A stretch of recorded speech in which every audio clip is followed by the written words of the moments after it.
Here in the studio is Senior Rabbi Laura Janner-Klausner, who is the Senior Rabbi of Reform Judaism, the UK's second largest Jewish group. Her father and her grandfather were Labour MPs and Labour Lords, and you are a member of the Jewish Party, of the Labour Party as well, so you have very good credentials when it comes to talking about Labour. I want to come back to the statement from the Chief Rabbi. He says that within the Jewish community there is anxiety. What does he mean by anxiety? How do you see that anxiety? So I see anxiety is a mixture of the past and the present. What's happened in the past and how does it reflect on the present? Anxiety stops you doing something bad, stops you tripping up and says take care. So you look at the facts on the table, you look at a person interviewed half an hour ago who wouldn't apologise. You look at the Labour leader, Jeremy Corbyn, who was in a television debate last week, who lied and said that the cases have been dealt with, and you have Lord Faulkner saying the opposite. This makes you anxious because you're fearful. What is this like for Jews? What is this like for Muslims? What is this like for anyone who is othered? This is not just about Jews at all.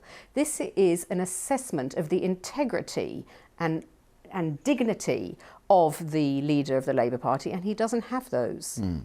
But then, as the Chief Rabbi and the Muslim Council of Britain have done, vote with your conscience. I mean, clearly the Chief Rabbi is saying vote with your conscience, vote for the Conservatives, or vote, maybe in your case, I think, for the Liberal Democrats. You know, the Muslim Council of Britain is saying vote Labour. They are, in a way, directing the vote. Are you comfortable with that? So I think you have to be very careful with power, which is what underlies all of this. And I wouldn't want to tell someone who to vote for and who not to vote for. I think we have an imperative to vote. And I know that there's been a massive spike in people now registering, which is wonderful. But religion and politics have always gone together because politics is about the fabric of society and how do we want to impact on society. Religion is about the fabric of society and how we impact. So being involved in a narrative around the country and who's leading and what we're saying, that's always been the religious zone.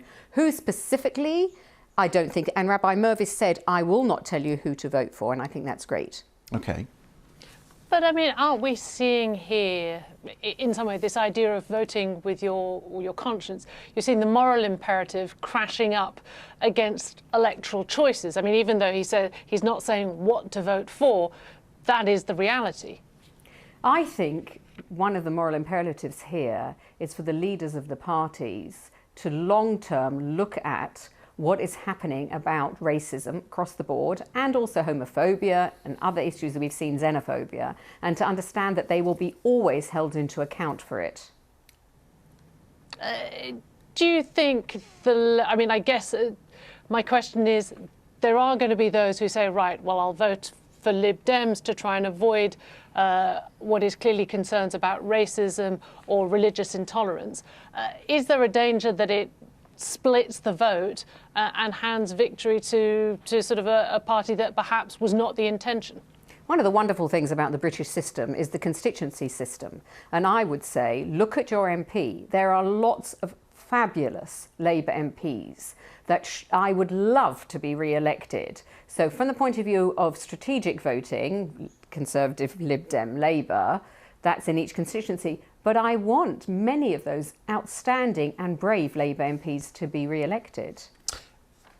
I've seen some of the reaction on social media today, as I'm sure you have. Yes. There was a letter in the Jewish Chronicle the other week from Rabbi Howard Cooper, who worries that this perpetuates further the fantasy that the Jewish community is some sort of homogenous group, yes, who only really care about themselves. Yes. Are you worried that the Chief Rabbi's intervention might increase those sort of comments? So I think if people bundle Jews together and think we're all the same or will blame us for Labour getting in or not getting in, then that's concerning in and of itself about their attitudes to racism. That's not my fault or my problem. Jews are super diverse. Look at me. I'm the senior rabbi. I'm a woman, completely different in attitudes and outlook than Rabbi Mervis. And we're all part of the wider community, but so different. And from the point of view of caring for others, this is not about Judaism. This is not about Jewish racism. This is about racism, whether towards Muslims or Hindus or Sikhs or whoever. And we are always, Jews, very, very involved in aligning ourselves together against racism with other people. So I think this is absolutely not. And one of the things about trending on social media is I don't want it to trend. I want Judaism to be boring. I want Jews to be boring and people really not to care. Please ignore us. And in a situation where we're talking about Jews so much, I'm spending so much of my life talking about anti-Semitism.